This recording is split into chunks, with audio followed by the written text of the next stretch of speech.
네, 여러분 안녕하십니까. 7월 6일 목요일 아침 매일 성경 목사 함께 나누겠습니다. 오늘은 구약 성경 선지서 예레미야서로 넘어가는데요. 예레미야서를 오늘부터 25장까지 살펴볼 예정인데요. 먼저 오늘 1장 1절에서 10절까지 내용을 앞부분을 읽어드립니다. 베냐민 땅 아나돗의 제사장 줄 hil기야의 아들 예레미야의 말이라. 아몬의 아들 유다 왕 요시야가 다스린 지 13년에 여호와의 말씀이 예레미야에게 임하였고, 요시야의 아들 유다 왕 여호야김 시대부터 요시야의 아들 유다 왕 시드기야 11년 말까지 곧 5월에 예루살렘이 사로잡혀 가기까지 임하니라. 아멘. 오늘 본문의 내용을 중심으로 말씀을 받은 자의 삶, 말씀을 받은 자의 삶이라는 제목으로 함께 은혜를 나누겠습니다. 예레미야 선지자는 우리가 흔히 이 별명을 붙이자면 눈물의 선지자다 이렇게 말하기도 합니다. 왜냐하면 유다 멸망을 예언했고 또 유다가 멸망하는 것을 직접 목도한 선지자였기 때문에 그렇습니다. 그래서 망해가는 유다를 향해서 하나님의 말씀을 선포해야 되기 때문에 보통 힘든 일이 아니었죠. 왜냐하면 자기 나라가 망한다, 포로로 끌려간다, 이런 이야기들을 백성들에게 전한다는 것은 그렇게 환영받을 일이 아니었기 때문입니다. 그래서 하나님은 오늘 본문에도 나오지만 예루살렘 제사장의 아들이 아닌 아나도 땅의 제사장 hil기야의 아들이다. 즉 예레미야도 집안의 가문을 따라 제사장 직분을 행하던 자였다는 것을 알 수 있게 됩니다. 제사장은 대대로 이어서 하게 되는데요. 예루살렘 중심, 예루살렘 성전 중심이 아닌 아나돗이라는 그 변방에 속한 그러한 제사장을 하나님께서 선지자로 부르셨다는 것이죠. 왜냐하면 그 당시 중심이 되었던 예루살렘 성전이 부패와 타락과 하나님을 반역하는 그러한 타락된 성전의 기능, 타락된 제사장, 이러한 모습을 보였기 때문에 하나님은 변방에 있는 이름 없는 제사장 예레미야를 불러다가 하나님 나라의 일들을 선포하는 것을 보게 됩니다. 오늘날도 하나님은 이와 같이 교회와 성도와 또 기독교가 타락할 때마다 하나님은 새로운 말씀의 운동을 일으키셔서 교회에 각성을 주고 또 세상에 신선한 하나님의 바람을 일으키기도 한다는 사실을 우리가 주목할 필요가 있겠습니다. 그래서 먼저 오늘 첫 번째는 하나님 말씀이 임하는 것을 보게 됩니다. 2절에 보면요. 시몬의 아들 유다 왕 요시야가 다스린 지 13년에 여호와의 말씀이 예레미야에게 임하였고, 하나님 말씀이 임하면은 거부할 수가 없어요. 우리가 주일 예배 때 살펴봤던 다니엘이나 또 요나 선지자나 오늘 이 예레미야 선지자들은 자기의 의지로 선지자가 되는 것이 아니에요. 제사장 직분은 혈통을 따라 되었지만 선지자는 하나님의 말씀이 임하면 그가 어떠한 직업과 형편과 환경에 있던 자이든지 그 말씀을 전할 수밖에 없도록 하나님이 이끄시는 것이죠. 그래서 혼돈한 세상 속에 희망은 바로 하나님의 말씀과 그 말씀을 가진 자, 그 말씀을 전하는 자, 그런 자가 나타나는 것이 참된 희망과 소망이라고 볼 수 있겠습니다. 그래서 이 당시의 희망은 예루살렘 성전이 아니라 하나님의 말씀을 받은 선지자 예레미야가 희망이고 소망이었던 사실을 보여주고 있습니다. 그래서 오늘 두 번째로는 하나님은 그를 부르시고 또 약속을 하는 장면을 보게 되는데요. 하나님의 계획을 이야기해 주고 있습니다. 즉 선지자는 하나님이 그의 태어나기 전부터 뱃속부터 지정하셨다 이렇게 말해요. 4절을 보면요. 여호와의 말씀이 내게 임하니라 이르시되 내가 너를 모태에 짓기 전에 너를 알았고 내가 배에서 나오기 전에 너를 성별하였고 너를 여러 나라의 선지자로 세웠노라 하시기로 이렇게 말합니다. 하나님의 계획과 부르심은 또 택하심은 이미 우리가 이 땅에 태어나기 전부터 하나님의 계획 속에 태어났다는 거예요. 저와 여러분이 성도된 것, 즉 하나님의 자녀로 부르심을 받은 것도 이와 같습니다.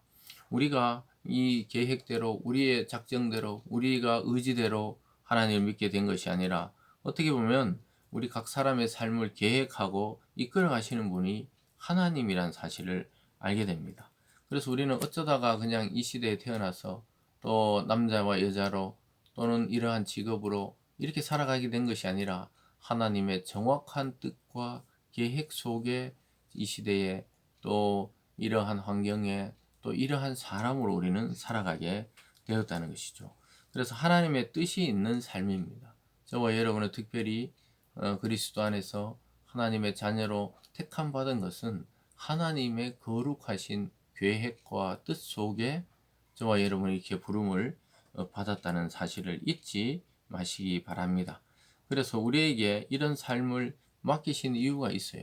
교회의 직분만이 아니라 성도라는 그 자체로 우리를 부르신 것은 하나님의 계획이자 또 하나님 우리에게 주신 사명이 있기 때문에 우리를 이 시대 가운데 이 모양 저 모양으로 부르셨다는 사실을 오늘 선지자 예레미야를 세우는 것을 통해 알 수가 있습니다. 그러나 인간적으로는 감당할 수 없다고 예레미야는 이야기하죠. 6절에 보면요. 내가 이르되 슬프도소이다. 주 여호와여 보소서 나는 아이라 말할 줄을 알지 못하나이다. 그러니까 모든 선지자들이 대부분 거부합니다. 소명을 거부해요. 모세도 또 이사야도 예레미야도 또 요나도 하나님 말씀이 임한다고 그냥 선지자들이라고 의지적으로 그냥 될 수 있는 것이 아니고 인간적으로는 할 수 없다는 거예요. 이 악한 시대 가운데 이 반대되는 하나님의 말씀을 전한다. 그것은 자기의 목숨이 위태로운 것과 같기 때문에 그렇죠. 그래서 나는 말할 줄 모르고 말씀도 잘 모른다 이렇게 말하고 있어요. 근데 하나님은 이렇게 평가합니다. 7절에 여호와께서 내게 이르시되 너는 아이라 말하지 말라. 내가 너를 누구에게 보내든지 너는 가며 내가 내게 무엇을 명령하든지 너는 말할지니라. 너는 그들 때문에 두려워하지 말라. 내가 너와 함께하여 너를 구원하리라. 나 여호와의 말이니라. 하나님이 약속이 무엇이냐? 너희가 아이라고 말하지 말라는 거예요.